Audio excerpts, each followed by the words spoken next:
Magandang araw po mga kapanok.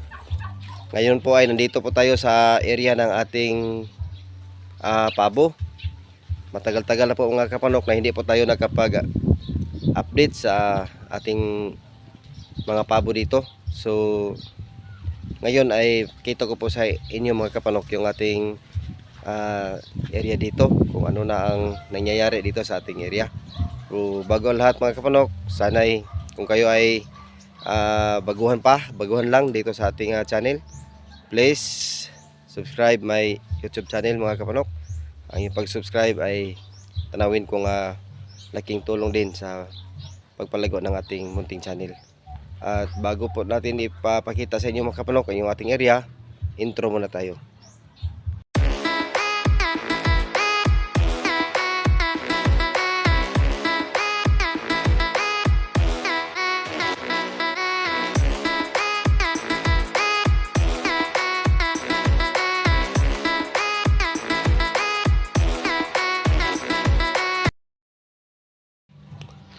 Alright mga kapanok, nandito na po tayo sa ating area ngayon. So ngayon ay kita ko po sa inyo yung ating area dito, na nung una ay naglagay lang muna tayo ng puting sa ating area. Pero ngayon mga kapanok, yung puting natin may nakatayo na mga haligi. Yan. So nagawa na din natin yung kubo ng ating mga alagang pabo dito mga kapanok. So ito sila. Yan. So dito mga kapanok, yung ating area dito ay hatiin natin ito sa dalawa. May dalawang portion. Isa dito at saka isa doon. Dahil naisipan ko mga kapanok na yung ating mga alagang pabo, upang maiwasan natin na ma-inbreeding po sila, yung ating matandang dito na mga pabo, katulad niyan, yung white Holland natin, ay parisan natin siya ng native natin na pabo.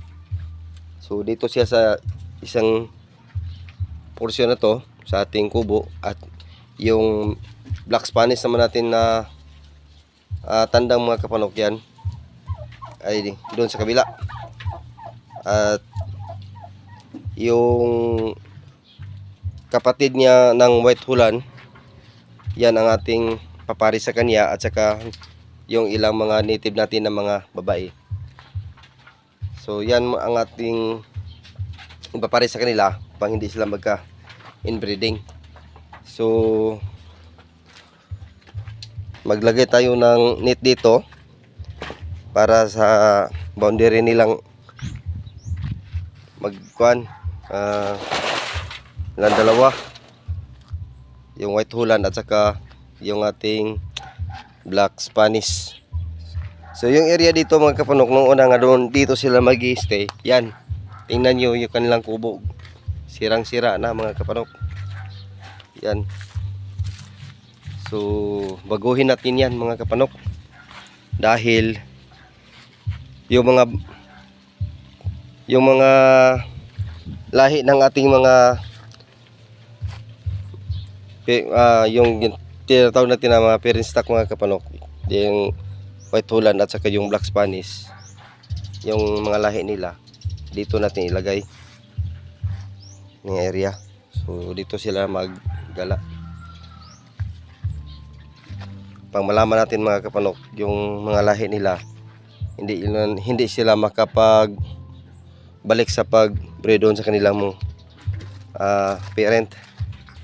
So sa ngayon mga kapanok, yung area natin dito, yan lang muna Pero pakita ko po sa inyo mga kapanok kung ano na ang kahinatnan dito, dahil marami po tayong mga gawain dito, pero hindi pa natin magagawa sa ngayon dahil marami pa tayong mga gawain.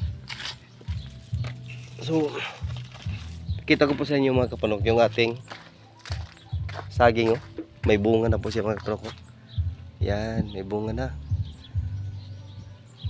Yung isang puno nito mga kapanok ay nakapagkuha na po tayo, nakapagputol din tayo, at nakatikim na din tayo ng kanyang bunga.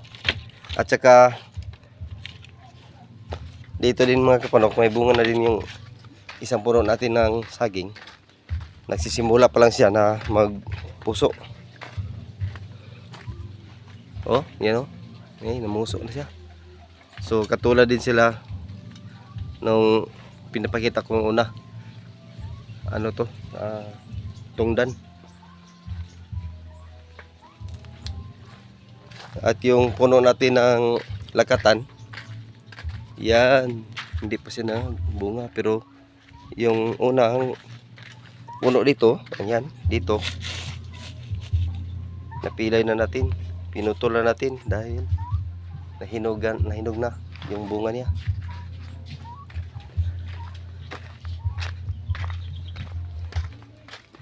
So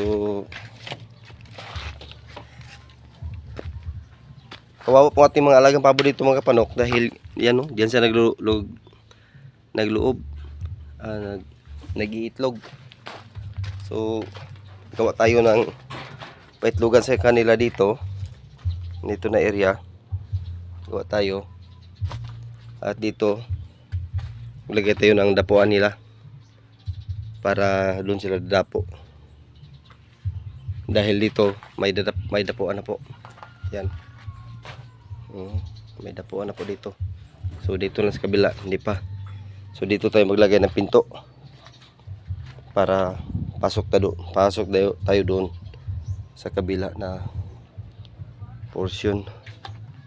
So ngayon mga kapanok ay tayo po ay naghanda ng kawayan tulad nito. Ito yung mga pinaglumaan natin sa kabila, at dito natin ilagay sa taas.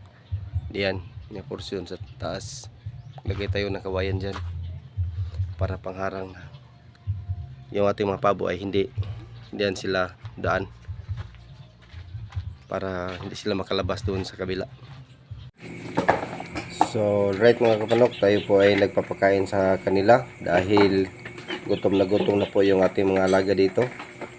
So yan po mga kapanok yung ating alaga dito. Ito po sila ang ating mga parent stock natin sila ngayon mga kapanok, dahil sila yung ating kinukuhaan ng itlog para mag-supply ng sisiyo sa atin sa ating area dito. So yan po sila mga kapanok, yan na silang pinapakain dito pang sila po ay malusog. At ito po naman mga kapanok yung ating mga bagong baba gikan sa ating mga kulungan, at doon sila sa kabila natin ay ilagay upang doon muna sila, at hindi natin sila iipon doon sa mga malaki dahil sila po ay awayin. So pang makapag galaw-galaw sila doon, yan sila muna natin na ilagay. So yan. So nakatapos din po tayo mga kapanok sa paglagay ng kawayan doon sa ating taas. Lagyan na po natin yung kawayan nandoon, no? Tapos na po natin nalagyan ng kawayan para yung pabo natin hindi sila dadaan sa taas pag sila ay galing pagdapo. So yan ang area natin mga kapanok na ating paglagyan sa kanila. Ayan sila makain.